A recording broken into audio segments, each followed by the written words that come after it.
Rush Hour Truck Week continues on NewsNation. We're hitting the road.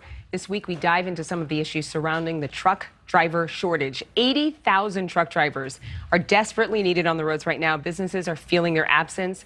Walmart making a huge push to get people to join their team and get products on store shelves. The company now offers a starting salary of $95,000.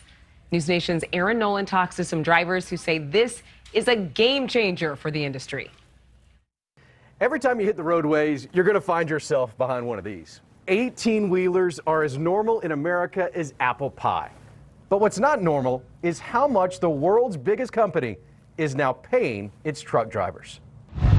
In a career that sees more brake lights than any other, Walmart is hitting the paycheck gas pedal. The fleet just turned 50 years last year. So every single one of those years we've been looking at the benefits, the environment that we create, the safety that we drive through the streets, and compensation is a big element. According to several reports, the average annual salary for a truck driver is under $60,000 a year. This month, the retail giant announced its drivers will start behind the wheel making 90% more. I've run into several people that said that was just even more of a motivation for them to make that leap over, and they're asking a lot of questions now. Walmart has taken truck driving for myself and probably a lot of other people to another level. Well, I think it has a great impact. I already received several notes from our truck drivers and associates expressing their gratitude on how impactful this is for their financials, for their future, for their household. So we're excited to be part of that. And that $110,000 starting salary is just the beginning. Of the 12,000 drivers for Walmart, many could make more simply because they've done it longer and driven more miles. It was a decision that was very well thought out. It is a decision that it was not only based on what is right to do for the individual and the associates that we have, but it also has a good business sense behind it. So we see it as an investment. We see it the right place and space to kind of go after. And honestly, at the end, it's a decision that we're very proud to make. We're the private fleet, like I said, we're the best of the best, and just being a driver for Walmart is a reward itself. A simple salary boom. It was breaking news for an industry that needed fuel. So for us, it's not a one-time event. It has been multiple decades of building the pride and the courtesy that this fleet kind of runs on. And compensation now is an element that puts us kind of at the top of the list, and we're proud to be in that list. We consider ourselves the best of the best, so in order to be the best of the best, we have to get good quality drivers. We have to make it worth their while to be here. Now, according to truckdriversalary.com, Walmart was already in the top 5 for paying its truck drivers. Now, this Fortune 1 company is number 1. Adrian, back to you. All right. Thank you so much, Aaron. A lot of training schools are making a push to get more women and younger drivers in their classes. There are multiple reasons for the large number of open positions, and one of them is because turnover is just so high. The average annual turnover rate for large long-haul carriers is 90%. So truck driving schools are targeting a new generation, trying to change the perception about the industry. And NewsNation's Nancy Liu, I wanted to call you Big Tiny because you said that was your trucking nickname, but I think that's just your general nickname. We call you Big Tiny. Pretty much, yeah.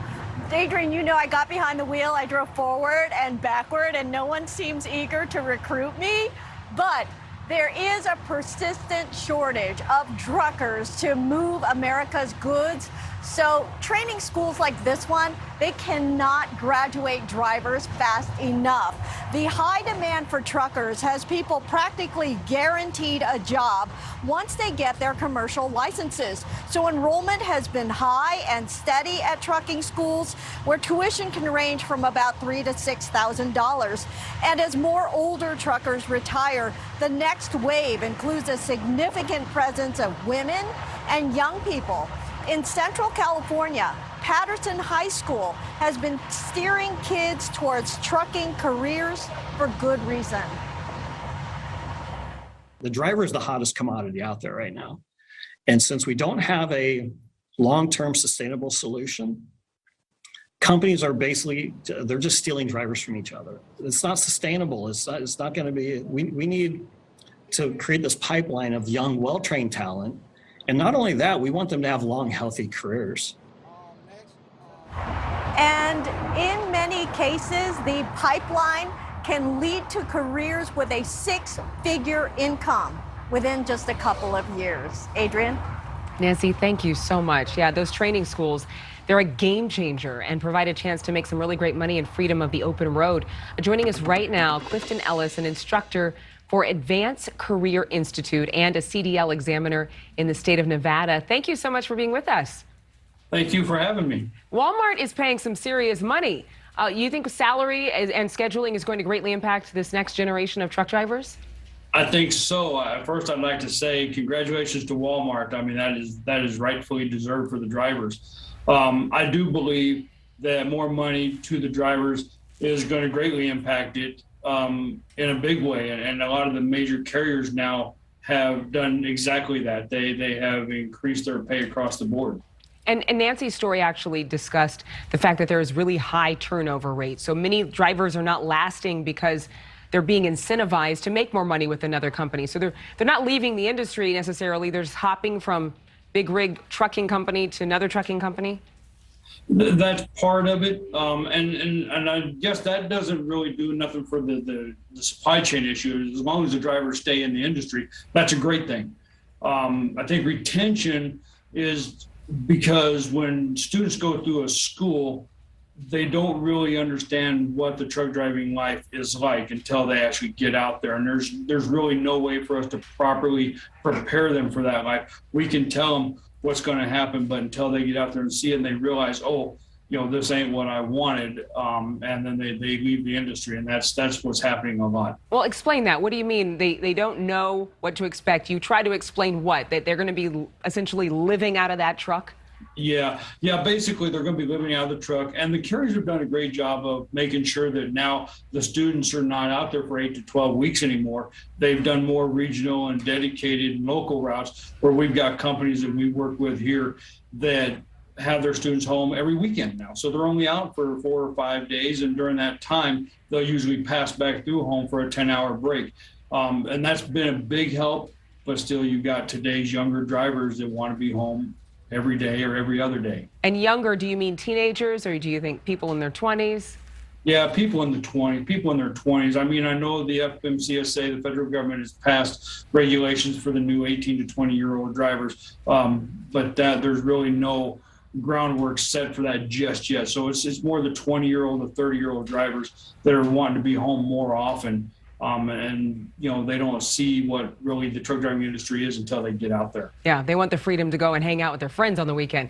We've spoken to a lot of women who say it was a boyfriend or a husband who introduced them to the field. I know 8% of truck drivers are women. Do you expect that number to go up?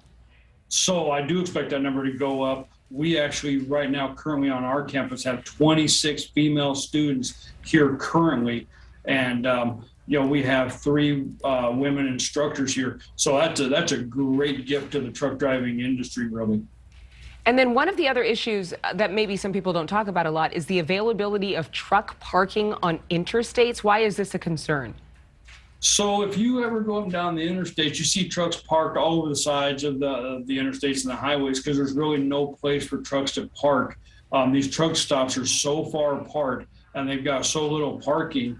And nowadays, truck companies don't want their trucks parked on shoulders or on the sides of the interstates, but there's nowhere for drivers to park. And that's a big problem in this industry that some way, somehow on the line, that needs to be fixed. That we need to get more truck stops out there, more places for commercial vehicles to park.